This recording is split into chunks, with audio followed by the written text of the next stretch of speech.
அனைவருக்கும் வெற்றி தமிழ் பயிற்சி அகாடமியின் சார்பாக இனிய வணக்கம். இந்த காணொலியில் நம்ம இலக்கணத்தில் இருக்கக்கூடிய போலியோட வகைகள் பார்க்க போகிறோம். மிக மிக முக்கியமான பகுதிங்க.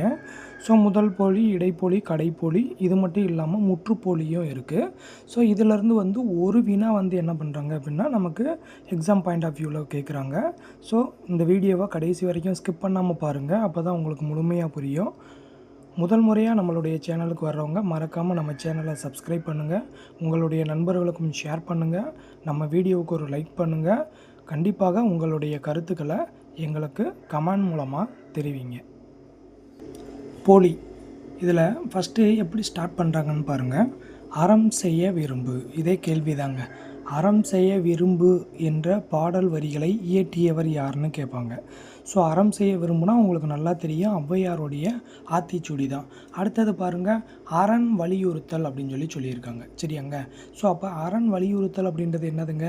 திருக்குறளில் இருக்கக்கூடிய ஒரு அதிகாரம் தான் அரண் வலியுறுத்தல்.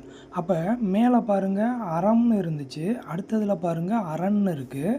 ஸோ இப்போ இந்த ரெண்டையுமே நீங்கள் நல்லா கூர்ந்து கவனிக்கணும்.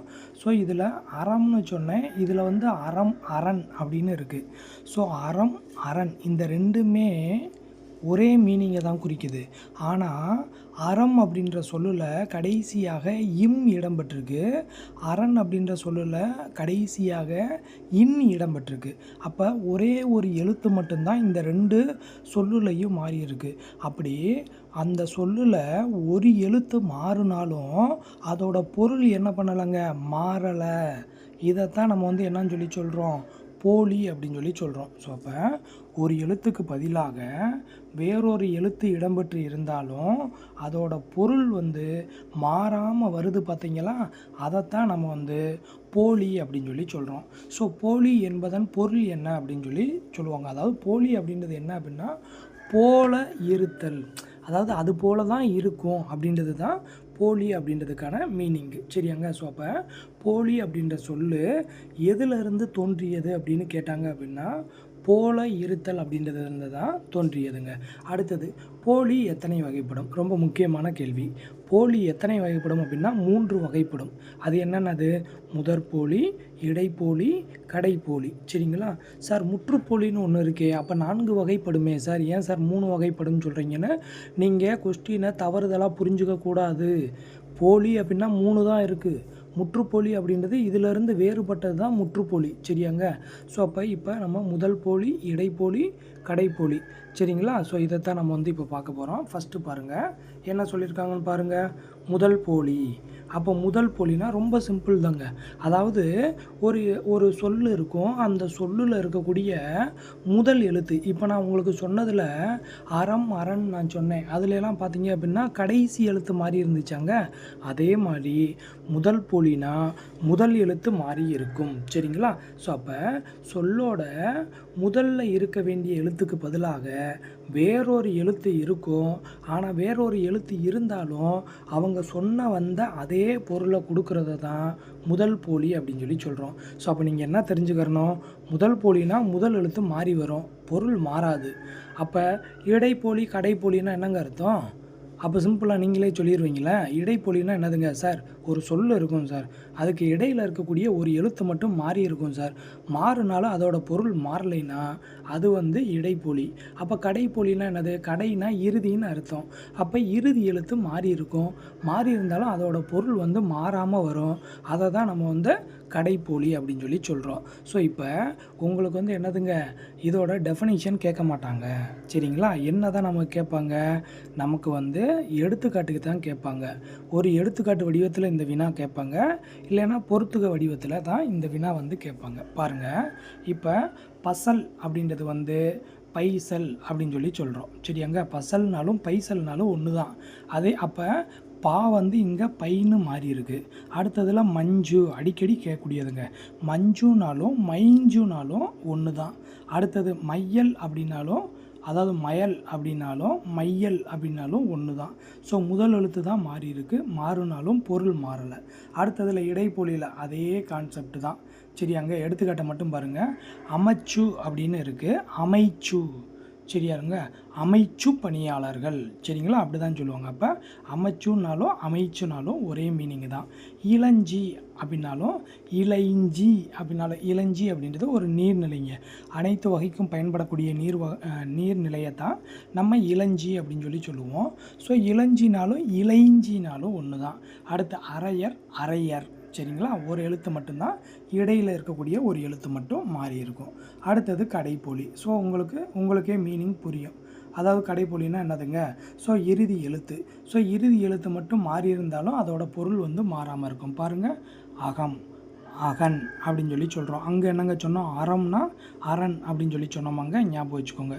நிலம்னா நிலன், முகம்னா முகன், பந்தல் அப்படின்னா பந்தர், சாம்பல் அப்படின்னா சாம்பர். அந்த கடைசி எழுத்து மட்டும் மாறி இருக்கும் சரிங்களா. ஸோ இதில் கடைப்பொலிக்கு மட்டும் அழகாக சொல்லியிருப்பாங்க பாருங்கள். ஒரு அக்ரிணை பெயரில் தான் பெரும்பாலும் இது வரும். ஸோ அக்ரிணை பெயரில் வரும்போது இறுதியாக இருக்கக்கூடிய மகரம், அதாவது வந்து இம்முனா அது எதிலிருந்து வந்தது, மகர வரிசை தான்.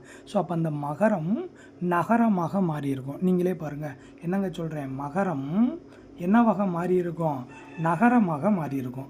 அப்போ இம்முல முடிஞ்சால் அது கடைசியாக சொல்லும்போது இன்னில் தான் முடிஞ்சிருக்கும். நீங்களே பாருங்களேன், ஆரம்பத்தில் சொன்னோமாங்க அறம் அப்படின்னு சொல்லி சொன்னேன், அது எப்படி மாறிச்சு, அரண் அப்படின்னு சொல்லி சொன்னோம். அப்போ இம்மு இன்னா மாறிச்சாங்க.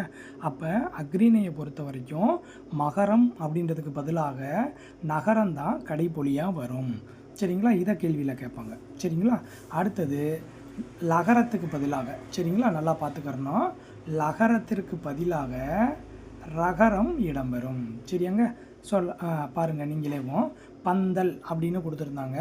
ஸோ நான் என்னங்க சொன்னேன், அதாவது லகரத்துக்கு பதிலாக ரகரம் இடம்பெறும். இதில் இந்த தான் நீங்கள் பாருங்கள், உங்களுக்கு புரியும். பந்தல் இருக்காங்க. ஸோ அப்போ அது எப்படி வரணும், பந்தர். சாம்பல் அப்படின்னா சாம்பர். அப்போ லகரம் வந்து என்னவாக மாறும், ரகரமாக கடைப்பொலியாக மாறும் சரியாங்க.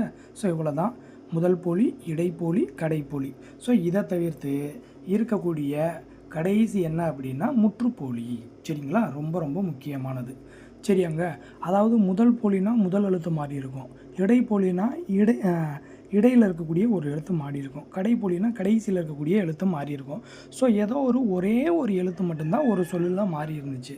ஆனால் முற்றுப்பொலி அப்படின்றது வந்து அந்த சொல்லில் இருக்கக்கூடிய அனைத்து எழுத்துக்களும் மாறி இருக்கும். அப்படி அனைத்து எழுத்துக்கள் மாறி இருந்தாலும் பொருள் ஒரே பொருளை தான் கொடுக்கும் சரிங்களா. அதான் முற்றுப்பொலி. ஏன்னா முழுமையாக இருக்கக்கூடிய எழுத்துக்கள் எல்லாமே மாறிடுச்சு, இருந்தாலும் பொருள் மாறாது, அதுதான் முற்றுப்பொலி. அப்போ எடுத்துக்காட்டு நமக்கு அழகாக புரியணும்னா அவங்களே சொல்லியிருக்காங்க பாருங்கள். இதுதான் எடுத்துக்காட்டு, 5 5 சரியாங்க. இப்போ 5 ரூபாய் கொடு அப்படின்னு சொல்லி சொல்கிறோம். அப்போ நான் உங்ககிட்ட கேட்குறேன், 5 ரூபாய் தாருங்கள் அப்படின்னு கேட்குறேன். அப்போ நீங்கள் என்ன பண்ணுவீங்க, ஒரு 5 ரூபா காயினை எனக்கு கொடுப்பீங்க சரியாங்க. 5 ரூபா கொடுங்க அப்படின்னாலும் நீங்கள் என்ன தான் பண்ணுவீங்க, அந்த 5 ரூபாய் காயினை தான் என்கிட்ட கொடுப்பீங்க சரியாங்க, புரியுதாங்க. அப்போ 5 5 இதில் இருக்கக்கூடிய எழுத்துக்கள் எல்லாத்தையும் பாருங்கள், எல்லா எழுத்துக்களுமே மாறி இருக்கும். ஆனால் என்ன பண்ணலை, நமக்கு பொருள் வந்து மாறலை. அப்போ இது என்ன போலி, முற்றுப்போலி. ஏன்னா முழுமையாக எழுத்து மாறிடுச்சு, இருந்தாலும் எனக்கு பொருள் மாறலை, அதனால் இதை நான் என்னன்னு சொல்லி சொல்கிறேன், முற்றுப்போலி அப்படின்னு சொல்லி சொல்கிறேன். ஸோ அப்போ இயல்பாக அமைந்த எழுத்துக்களுக்கு பதிலாக எழுத்துக்கள் அனைத்துமே மாறுபட்டாலும் பொருள் மாறாமல் வர்றதை தான் முற்றுப்போலி அப்படின்னு சொல்லி சொல்கிறோம். ஸோ அப்போ இன்ன வரைக்கும் நம்ம பார்த்ததை சிம்பிளாக அவங்க வந்து என்னதுங்க, ஒரு பொறுத்துக வடிவில் வச்சுருக்காங்க பாருங்கள். பந்தர் அப்படின்னா என்னதுங்க, பந்தல்னு வரணுமாங்க. அப்போ இது வந்து கடைப்போலி. அடுத்தது மஞ்சு அப்படின்றது மைஞ்சுன்னு வந்திருக்கு, அப்போ அது முதல் போலி. 5 அப்படின்றது முழுமையாக மாறிடுச்சு, அது முற்றுப்போலி. அரையர் அப்படின்றது தான் அரையர் அப்படின்னு வருது, அது இடையில் இருக்கக்கூடிய ஒரு எழுத்து மாதிரி இருக்குது, அப்போ இடைப்போலி. ஸோ இந்த மாதிரி ஒரு பொறுத்துக வடிவமைப்பில் கொடுக்கலாம், இல்லாட்டி எடுத்துக்காட்டை கொடுத்து இப்போ 5 என்பது எவ்வகை போலிக்கு எடுத்துக்காட்டு அப்படின்னு கேட்கலாம் சரிங்களா. முதல் போலியா, இடைப்போலியா, கடைப்போலியா, முற்றுப்போலியா அப்படின்னும் நமக்கு கேட்கலாம் சரியாங்க. ஸோ தொடர்ந்து நம்மளுடைய சேனலை ஃபாலோ பண்ணுங்கள், ரொம்ப எளிமையான முறையில் தான் உங்களுக்கு கற்றுக் கொடுக்குறோம். ஒரு டைம் நம்ம சேனலில் இருக்கக்கூடிய வீடியோவை பார்த்துட்டு நீங்கள் ஜஸ்ட் உங்கள் புக்கை ரீட் பண்ணுங்கள், அவ்வளோதான். எப்போயுமே உங்களுக்கு வந்து மறக்காதுங்க. தொடர்ந்து ஃபாலோ பண்ணுங்கள், உங்களுடைய நண்பர்களுக்கும் ஷேர் பண்ணுங்கள். கண்டிப்பாக உங்களுடைய வெற்றிக்கு வெற்றி தமிழ் பயிற்சி அகாடமி உறுதுணையாக இருக்கும். அனைவருக்கும் மிக்க நன்றி.